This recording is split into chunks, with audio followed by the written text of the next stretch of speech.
السلام عليكم ورحمة الله تعالى وبركاته.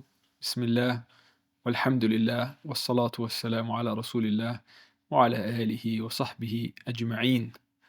Alhamdulillah, as we enter the noble month of Ramadan, this wonderful treasure and gift that Allah subhanahu wa ta'ala has given us, we will spend moments together in these encounters in trying to cultivate in our hearts and in our minds and in our being a love for the book of Allah subhanahu wa ta'ala, a hubb for the book of Allah subhanahu wa ta'ala, a special relationship with the words of the divine subhanahu wa ta'ala, especially in this month of Ramadan.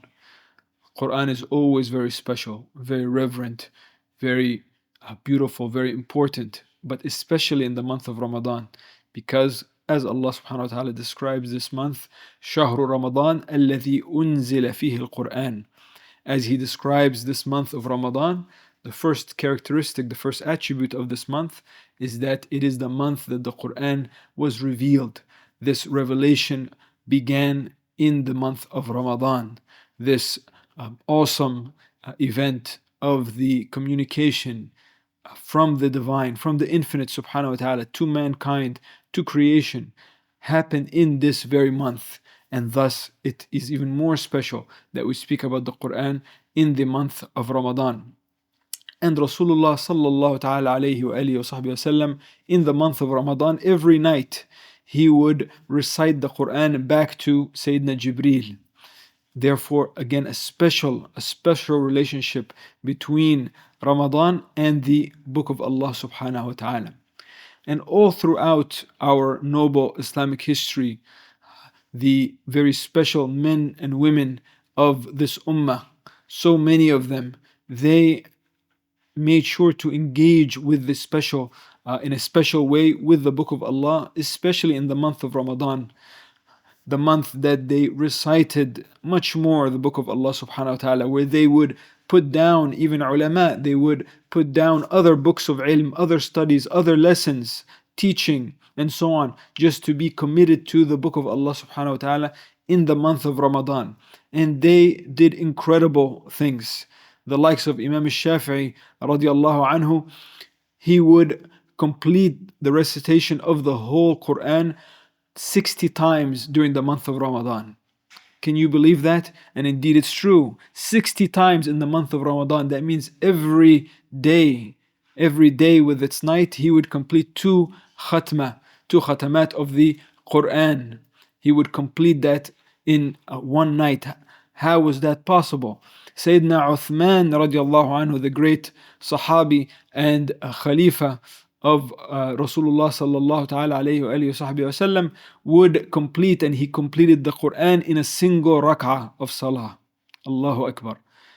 هذا فضل الله يؤتيه من يشاء. This is the gift of Allah subhanahu wa ta'ala. He gives it to whom He pleases. I mentioned these, yes, stars that are very distant, and concepts and realities and truths that may be very distant from the likes of me, yes, but to know how they treated the Quran, how they interacted with the Quran, how much time they spent with the book of Allah subhanahu wa ta'ala. And therefore, at my level, whatever it is that I do more and I strive more, and to know that Allah subhanahu wa ta'ala gives, He gives in special ways those who strive. Allah subhanahu wa ta'ala is the owner of time. He can contract time, He can expand time as He wills. Subhanahu wa ta'ala, He's the creator of time. And therefore this month of Ramadan, a month again of barakat, a month of barakah, of blessings. And barakah is about mazid.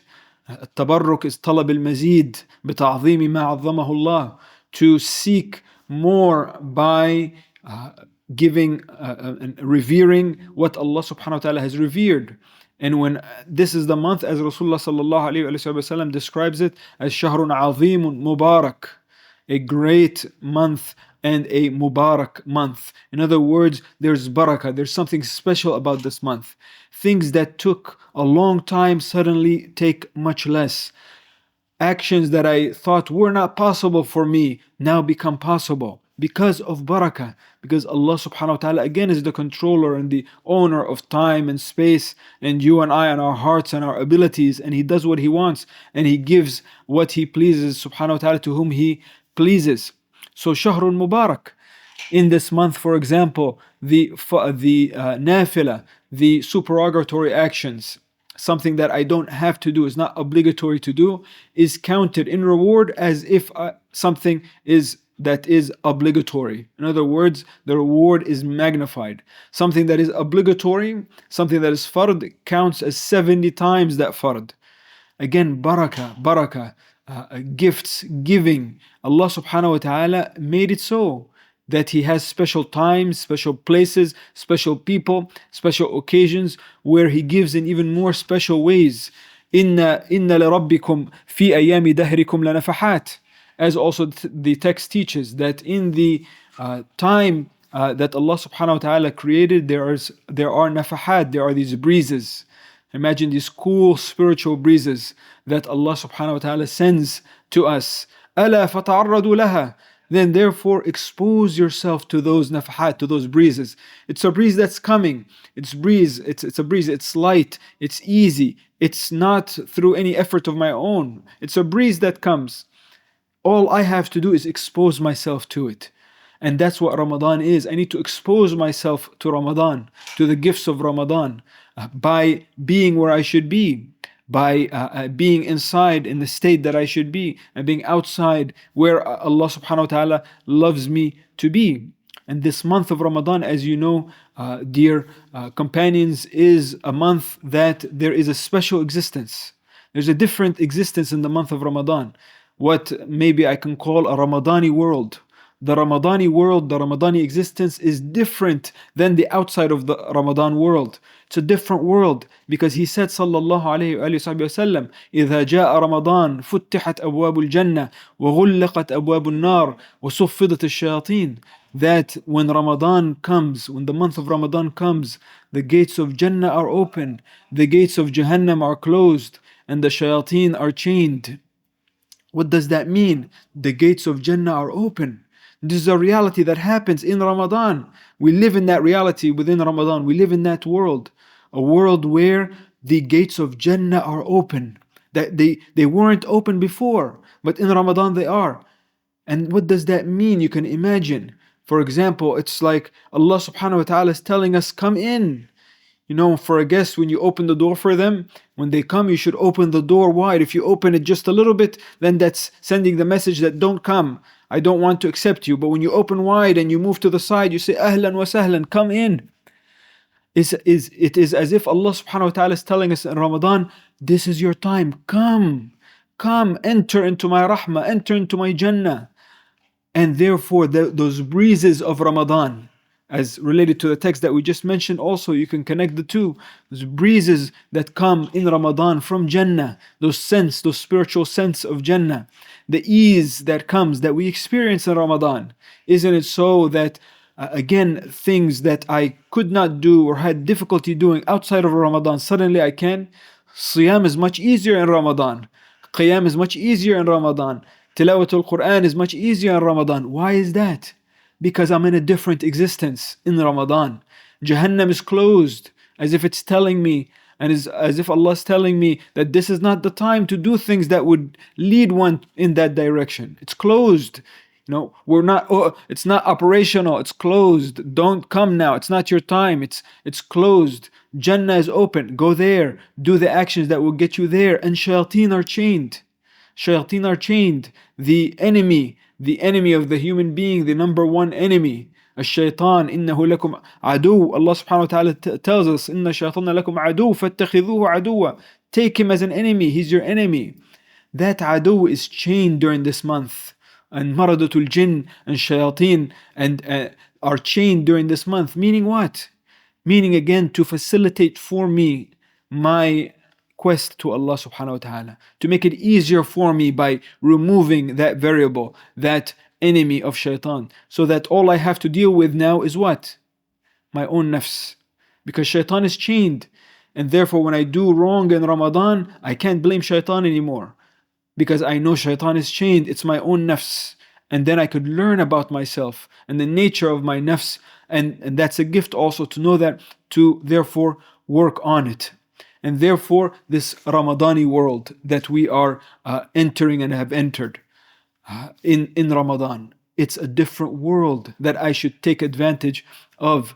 The month of Siyam, يا أيها الذين آمنوا كتب عليكم الصيام كما كتب على الذين من قبلكم لعلكم تتقون. Allah says that, O you who have attained faith, fasting has been prescribed upon you as it has been on those before you, so that you may have taqwa, so that you may attain taqwa. What does that mean? So that you may attain consciousness of Allah subhanahu wa ta'ala, draw nearer to Him subhanahu wa ta'ala, develop a more special relationship with Him. That's what Siyam is for, to be aware of that while I fast. It's the month of Qiyam, of spending the night time, especially in Salah, in spending in standing and reciting the book of Allah subhanahu wa ta'ala in Qiyam as much as I can.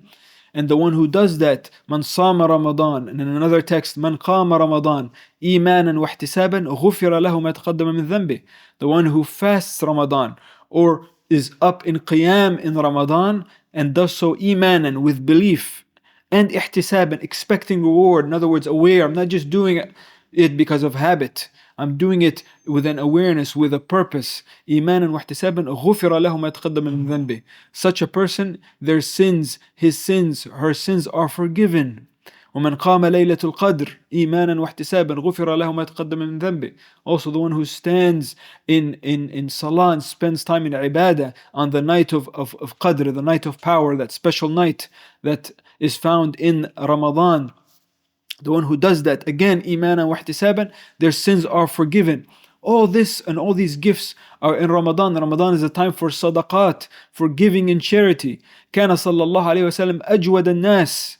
He was the most generous of people, and he was even more generous, they said, in Ramadan. How can he be, sallallahu alayhi wa sallam? He's already so generous, but in Ramadan he's even more generous.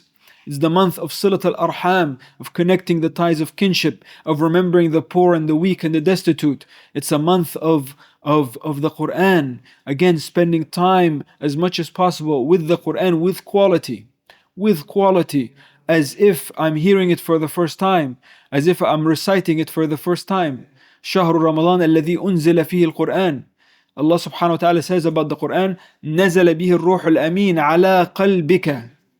He says that الروح الأمين, this great angel of Allah subhanahu wa ta'ala, Jibreel alayhi salam, نزل به الروح الأمين. He was tasked with bringing that and revealing that Quran from Allah subhanahu wa ta'ala to Rasulullah sallallahu alayhi wa sallam. But look at what Allah says. He says, ala qalbika, that Quran has been revealed on your heart, that noble heart of Rasulullah sallallahu alayhi wa sallam.